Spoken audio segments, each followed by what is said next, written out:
प्रिय विद्यार्थियों, कैसे हो आप सभी।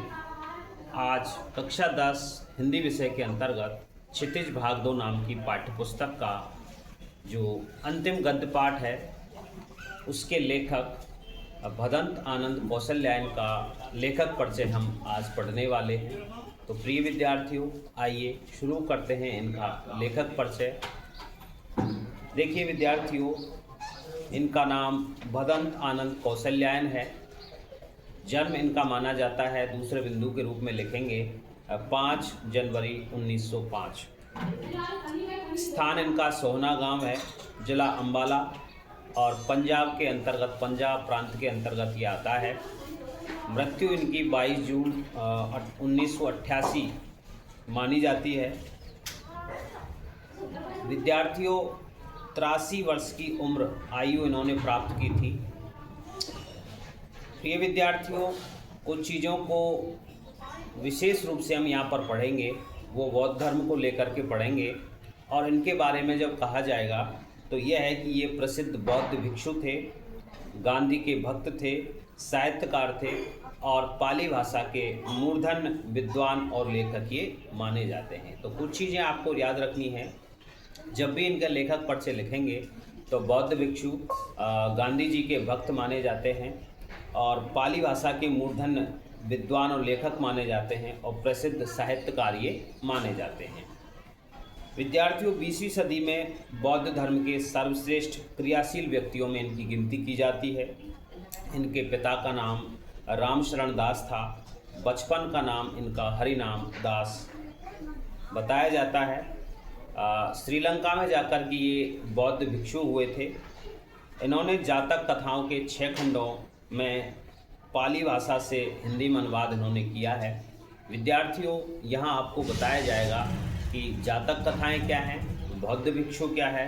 तो पहले विद्यार्थियों उन पर हम थोड़ी सी चर्चा कर लेते हैं ताकि आपको ये चीज़ें रटने की बजाय अच्छी तरह से सरल भाषा में आपकी समझ में आ जाएं और आप उस शब्द के प्रति इतने आग्रही हो जाएं, आश्वस्त हो जाएं कि हम जो लिख रहे हैं वो आपके मानसिक जो उपज है वो अच्छी तरह से उसको प्राप्त कर सके। तो विद्यार्थियों, देखते हैं कि पाठ का यानी कि लेखक का जो परिचय चल ही रहा है, लेकिन कुछ शब्द ऐसे हैं जिनको हम देख रहे हैं। तो इसमें आता है विद्यार्थियों, बौद्ध भिक्षु क्या है। यानी कि बौद्ध भिक्षु जो होते हैं विद्यार्थियों, वो बौद्ध धर्म के सन्यासी या गुरु माने जाते हैं जो भिक्षा यानी कि भीख पर अपना जीवन निर्वाह करते हैं। बौद्ध धर्म में विद्यार्थी इनको आध्यात्मिक नेता और धार्मिक शिक्षक माना जाता है। तो बौद्ध धर्म के सन्यासी या गुरु जो भिक्षा पर निर्भर रहते हैं और बौद्ध धर्म में इनको आध्यात्मिक नेता और धार्मिक शिक्षक माना जाता है।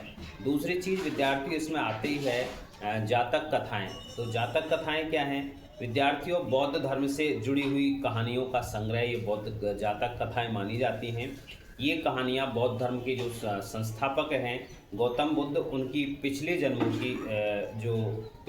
से जुड़ी हुई जो कथाएं हैं वो जातक कथाएं मानी जाती हैं। विद्यार्थियों, एक महत्वपूर्ण बात ये भी है जातक कथाओं के विषय में कि ये विश्व की सबसे पुरानी लिखित कहानियों में से एक मानी जाती हैं ये जातक। विद्यार्थियों, लौटते हैं उसी लेखक परिचय पर, क्योंकि ये 2 शब्द हमारे यहाँ आ गए थे जिनको समझना आपके लिए बहुत ही आवश्यक है। तो यहाँ हमने बताया कि इन्होंने जातक कथाओं को 6 खंडों में विभाजित करके लिखा और पाली भाषा से डायरेक्ट इनको हिंदी भाषा में अनुदित किया था। तो हिंदी भाषा में इनका अनुवाद किया था उन जातक कथाओं को 6 भागों में विभक्त करके।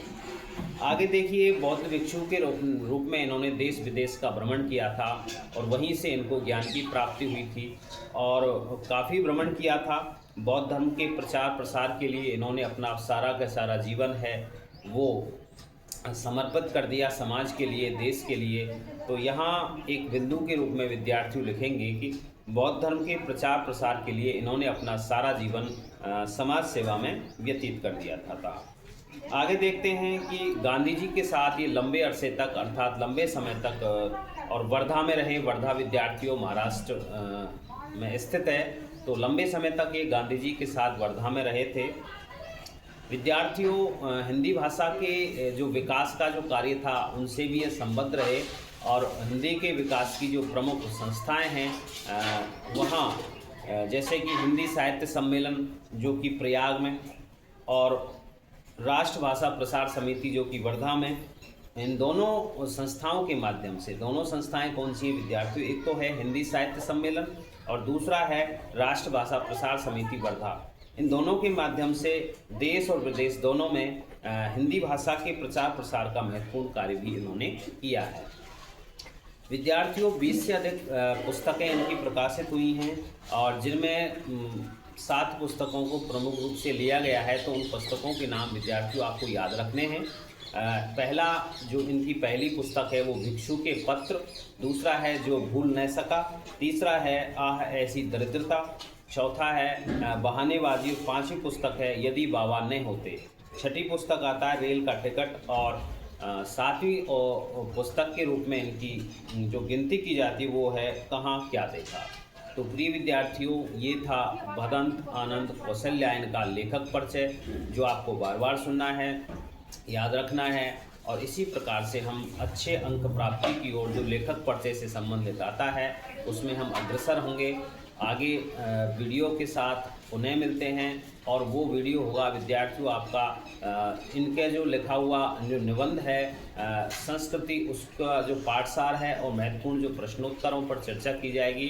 तो अगले वीडियो के साथ पुनः मिलते हैं, तब तक के लिए धन्यवाद।